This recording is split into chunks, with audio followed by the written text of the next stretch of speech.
BA भाग एक हिंदी विषय को लेकर उपस्थित हूँ। सरस्वती ग्रुप ऑफ कॉलेजेस के इस ऑनलाइन क्लास में आप सभी का हार्दिक स्वागत है। दोस्तों, हम लोग हिंदी विषय के अंतर्गत द्वितीय प्रश्न पत्र का अध्ययन कर रहे हैं। बीए भाग एक हिंदी में द्वितीय प्रश्न पत्र में अनेक पुस्तकें हैं और उनमें से एक पुस्तक एकांकी संग्रह की है। इस एकांकी संग्रह में 4 एकांकियां हैं, जिनमें से पहली एकांकी का हम अध्ययन आज करेंगे कौमुदी महोत्सव। कौमुदी महोत्सव एकांकी के लेखक हैं डॉक्टर रामकुमार वर्मा। डॉक्टर रामकुमार वर्मा ने अनेक ऐतिहासिक एकांकियां लिखी हैं, उन्हीं में से एक एकांकी है कौमुदी महोत्सव। कौमुदी महोत्सव का क्या मतलब है?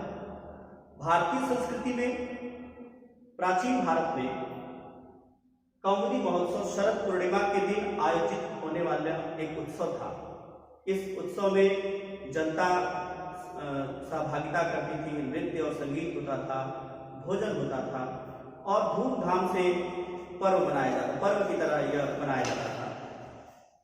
यहाँ चंद्रगुप्त, जिसका इस एकांकी में जो मुख्य पात्र है चंद्रगुप्त, उन चंद्रगुप्त के बारे में हम लोग अच्छे से जानते हैं। इतिहास में इनका बहुत ही विशद ढंग से वर्णन आता है मौर्य सम्राट चंद्रगुप्त का। चंद्रगुप्त के बारे में हम लोग जानते हैं कि उन्होंने मगध के नंद शासकों को पराजित किया था और नंद शासन का पतन करके मगध पर उन्होंने अपना अधिकार कर लिया था। चंद्रगुप्त ने इस पूरे अभियान में चाणक्य की सहायता ली थी। चाणक्य उनके गुरु थे, महामंत्री थे और उन्हीं के मार्गदर्शन में चंद्रगुप्त को उस समय के भारत के सबसे बड़े राजवंश नंद शासकों को पराजित करने का अवसर मिला था। अपने पराक्रम और बुद्धिमत्ता से चंद्रगुप्त और चाणक्य की इस जोड़ी ने घनानंद को पराजित किया था और घनानंद के पराजय के पश्चात मगध साम्राज्य पर अधिकार कर लिया था। यहाँ प्रतीकात्मक रूप से हम कुसुमपुर नाम के एक नगर का वर्णन पाते हैं। डॉक्टर रामकुमार वर्मा जी ने मगध का सीधे उल्लेख न करके कुसुमपुर का उल्लेख किया है और चंद्रगुप्त को कुसुमपुर के मौर्य सम्राट के रूप में दिखाया है। आज के इस कक्षा में हम लोग कौमुदी महोत्सव एकांकी के पात्रों के बारे में जानेंगे, पात्र परिचय प्राप्त करेंगे, एकांकी का सारांश जानेंगे और एकांकी की प्रासंगिकता, इसका महत्व क्या है, इसके विषय में हम चर्चा करेंगे। सबसे पहला पात्र हमने चंद्रगुप्त के विषय में जाना है, वो इस एकांकी में कुसुमपुर के मौर्य सम्राट हैं। तुरंत ही उन्होंने नंद शासक को पराजित किया है और जनता के बीच अपना विश्वास बहाल करने के लिए, अपना भरोसा बढ़ाने के लिए वो प्रयत्नशील हैं। इस एकांकी में चाणक्य इस एकांकी में चंद्रगुप्त के महामंत्री हैं और उन्हें मार्गदर्शन देते हैं, उन्हें सचेत करते हैं। कहीं कहीं उनके बीच में नीतिगत तर्क वितर्क भी होता है। चंद्रगुप्त और चाणक्य के बीच में जो तर्क वितर्क हो रहा है नीति के विषय में, उसे हम देखेंगे कि वह कितना महत्वपूर्ण है। इतनी महत्वपूर्ण चर्चा है जो किसी भी शासक को जानने के लिए, उसके शासन के लिए बहुत ही जरूरी है। एक तीसरा पात्र है वसुगुप्त। जब नंद शासन था तब भी वसुगुप्त उस शासन के अंतर्गत कर्मचारी रहा है और अब चंद्रगुप्त ने कुसुमपुर पर विजय के पश्चात पुनः वसुगुप्त पर भरोसा किया है और उसे अपना कर्मचारी बनाया है। चौथा पात्र हम देख रहे हैं यशोवर्मन। यशोवर्मन का जो पद है वो अंतपाल का पद है। अंतपाल का मतलब तात्कालिक उस समय के परिस्थितियों में अंतपाल नगर का रक्षक होता था। वसुगुप्त को हमने देखा है ये समाहर्ता का पद है। समाहर्ता जो कर वसूलते थे, टैक्स वसूलते थे, ऐसे पद प्राप्त व्यक्ति को समाहर्ता कहा जाता था। वसुगुप्त समाहर्ता है, यशोवर्मन अंतपाल है, नगर का रक्षक है। अलका, पांचवें पात्र को हम देख रहे हैं। अलका नंद शासन के समय राजनर्तकी थी और पुनः उसे महिला है, उस पर भरोसा करके, राजनर्तकी पर भरोसा करके, अपूर्व सुंदरी भी, इसे भी चंद्रगुप्त कुसुमपुर के कौमुदी महोत्सव में आमंत्रित करते हैं नृत्य के लिए। इसके अलावा अन्य पात्र पुष्पदत्त हैं जो कार्यालय की भूमिका निभाते हैं, सैनिक हैं, कुछ द्वारपाल हैं। तो एक एकांकी में जितने पात्रों की आवश्यकता हो सकती है, इस प्रकार की ऐतिहासिक एकांकी में उसी के अनुरूप पात्रों का चयन किया है डॉक्टर रामकुमार वर्मा जी ने। अब हम एकांकी के सारांश को जानेंगे। इस एकांकी में कौन सी घटनाएं होती हैं। कौमुदी महोत्सव एकांकी बहुत ही रोचक, कौतूहलपूर्ण और उत्तेजक घटनाओं से जुड़ी हुई एकांकी है।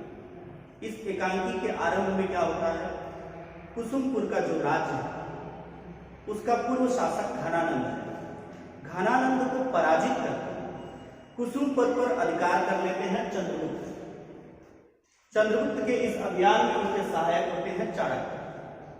चाणक्य की सहायता से चंद्रगुप्त जब कुसुमपुर पर अधिकार कर लेते हैं तब उनकी पहली चिंता ये होती है कि वह जनता का विश्वास जीत लें, क्योंकि जनता नए शासक को तुरंत स्वीकार नहीं कर सकती है। जो पुराना शासक था नंद शासक, उसका जो शासक था घनानंद कई पीढ़ियों से कुसुमपुर पर घनानंद और उसके पूर्वजों का अधिकार रहा था। अब अचानक एक ऐसे व्यक्ति का अधिकार हो गया है कुसुमपुर पर जिससे वहां की जनता बिल्कुल ही परिचित नहीं है, उसके विषय में नहीं जानती। चंद्रगुप्त को ऐसा लगता है कि वह जनता का विश्वास जीतने के लिए एक ऐसा आयोजन करें जिस आयोजन के माध्यम से सारी जनता उनसे परिचित हो जाए और जनता का विश्वास उनके ऊपर हो जाए। इसी प्रयास की कड़ी में वह कौमुदी महोत्सव का आयोजन करते हैं। हमने आपको बताया कि कौमुदी महोत्सव शरद पूर्णिमा के दिन आयोजित होने वाला पारंपरिक उत्सव था जो प्राचीन भारत में समय समय पर होता रहता था। कुसुमपुर पर विजय और जनता का विश्वास जीतने के उपाय के क्रम में ही कौमुदी महोत्सव का आयोजन होता है। अब इस आयोजन के घटनाक्रम क्या क्या है इसे हम समझेंगे। जो पुराना शासक था, पराजित शासक था घनानंद, उसका महामंत्री राक्षस था। राक्षस नाम का एक व्यक्ति था। राक्षस नाम का जो व्यक्ति था वह पूर्व शासन में महामंत्री था और इस समय कुसुमपुर पर चंद्रगुप्त के विजय के पश्चात भी वह षड्यंत्र रचकर उन्हें पद से हटाना चाहता था, उन्हें शासन से हटाना चाहता था और उनकी हत्या करना चाहता था। राक्षस के इस षड्यंत्र में उसका सहायक हो रहा था वसुगुप्त, जिस पर चंद्रगुप्त बहुत भरोसा कर रहे थे। हालांकि यशोवर्मन ने चेतावनी दी थी, लेकिन उस चेतावनी को चंद्रगुप्त ने नजरअंदाज करके वसुगुप्त पर भरोसा किया और उसे कई जिम्मेदारियां दी हैं। वसुगुप्त इस आयोजन में, कौमुदी महोत्सव के आयोजन में राजनर्तकी अलका को नृत्य के लिए बुलाने का सुझाव देता है। राजनर्तकी अलका कौन है? आज भी अनेक देश अपने शत्रु देश के बड़े अधिकारियों, राजनेताओं के विरुद्ध हनी ट्रैप का इस्तेमाल करते हैं। हनी ट्रैप में एक महिला अपनी सुंदरता के जाल में किसी शासक या पदाधिकारी को मोहित करके उसकी हत्या कर सकती है या उसके साथ कोई ऐसी साजिश रच सकती है जिससे उसका पतन हो जाए। अलका भी इसी प्रकार की एक राजनर्तकी है या विषकन्या है। विषकन्या के रूप में राजनर्तकी अलका चंद्रगुप्त की हत्या करने के लिए वसुगुप्त की सहायक है और इस पूरे षड्यंत्र को बनाने वाला है राक्षस नाम का महामंत्री, जो घनानंद के शासन में महामंत्री है। यहां पे हम देखते हैं कि अलका की भूमिका स्पष्ट हो रही है। अलका जब कौमुदी महोत्सव में आती है तो उसके नृत्य के दौरान ही चाणक्य को यह पता चल जाता है कि अलका कौन है। अलका विषकन्या है और वह साजिश करके चंद्रगुप्त की हत्या करना चाहती है। वह चाहती है कि उसके विषैले दांतों से चंद्रगुप्त हमेशा के लिए समाप्त हो जाए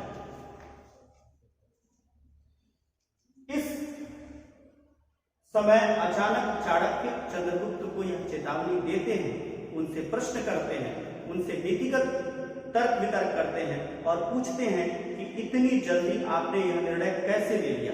अभी तो आपने कुसुमपुर पर विजय प्राप्ति ही की थी, इतनी जल्दी आपका सभी पर कैसे भरोसा बढ़ने लगा?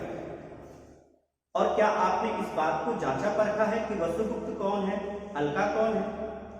इस बात को जानने की चेष्टा की है और कुछ ही देर में चाणक्य यह सिद्ध कर देते हैं कि अलका और वसुगुप्त का षड्यंत्र क्या है। हालांकि इस तर्क वितर्क में उन्हें चाणक्य को चंद्रगुप्त बहुत अपमानित कर देते हैं और इस अपमान के कारण ही चाणक्य कहते हैं कि अगर आपको लगता है कि मैं पद के अहंकार में यह सब बातें कर रहा हूं तो यह पद मैं त्यागता हूं। चंद्रगुप्त सहसा यह विश्वास नहीं कर पाते हैं कि उनके विरुद्ध क्या षड्यंत्र हुआ था और इसीलिए वो चाणक्य को अपमानित कर देते हैं और यह समझते हैं कि वह किसी पद के अहंकार में या उनके विजय के सहायक होकर ऐसी ऐसी बातें कर रहे हैं। लेकिन जब चंद्रगुप्त को सच्चाई का पता चलता है तो उसकी आंखें खुली रह जाती हैं, लेकिन उस समय उनका कोई जोर नहीं चलता है और चाणक्य पद का त्याग कर देते हैं। यही एकांकी का समापन हो जाता है। निश्चित रूप से मित्रों, यह एकांकी आज भी शासक को कैसे होना चाहिए, उसका व्यवहार कैसा होना चाहिए, जब वह शासन में आए तो उसे किन परिस्थितियों का सामना करना होता है और जनता का भरोसा जीतने के लिए जो उपाय वह करता है उसमें उसकी भूमिका किस प्रकार की होनी चाहिए, उसे कितना स्पेस, उसे कितनी रिक्तता रखनी चाहिए अपने और प्रजा के बीच में, इन सारे विषयों पर हमारा ध्यान आकर्षण करती है यह एकांकी। एकांकी की प्रासंगिकता एवं महत्व को हम समझेंगे। पहली बात जो हमें समझ में आती है कि जो राजनीतिक षड्यंत्र आज की दुनिया में अलग अलग देशों में चल रहा है वह मौर्य काल में भी चलता था। कोई शासक जब दूसरे राज्य पर अधिकार कर लेता था तब उसे विभिन्न परिस्थितियों का सामना करना पड़ता था, उसे षड्यंत्रों का सामना करना पड़ता था, उसे सचेत रहना पड़ता था। यह मौर्यकालीन परिस्थितियों का ज्ञान हमें उस समय के भारत के दर्शन कराता है, राजनीतिक परिस्थितियों का बोध कराता है और आज की परिस्थितियों के प्रति हमारे शासन तंत्र को सतर्क करता है। इस एकांकी में यह भी पता चलता है कि एक श्रेष्ठ सलाहकार के साथ हमारा बर्ताव कैसा होना चाहिए या शासक का बर्ताव कैसा होना चाहिए। चाणक्य ने जो सुझाव दिए, जो सलाह दिया, उसे चंद्रगुप्त ने अनदेखा किया और इसका दुष्परिणाम यह रहा कि उनके विरुद्ध एक भयानक षड्यंत्र हुआ। राजनगर की अलका जो विषकन्या थी वह लगभग सफल होने ही जा रही थी। अगर चाणक्य न होते तो निश्चित रूप से चंद्रगुप्त को अपने जान से हाथ धोना पड़ता। तो श्रेष्ठ सलाहकार का क्या महत्व है, यहां यह पता चलता है कि एकांकी में नीतिगत ज्ञान क्यों आवश्यक है, एक शासक को कैसे रहना चाहिए, उसके जो सलाहकार हैं, उसके जो मंत्री हैं, उनके सलाह पर किस प्रकार कार्य करना चाहिए, इसका भी ज्ञान हमें होता है। और आधुनिक संदर्भ में इस एकांकी की क्या उपयोगिता है। आज के राजनीतिक परिदृश्य में यह एकांकी न केवल जनता को बल्कि शासन को भी सतर्क करती है।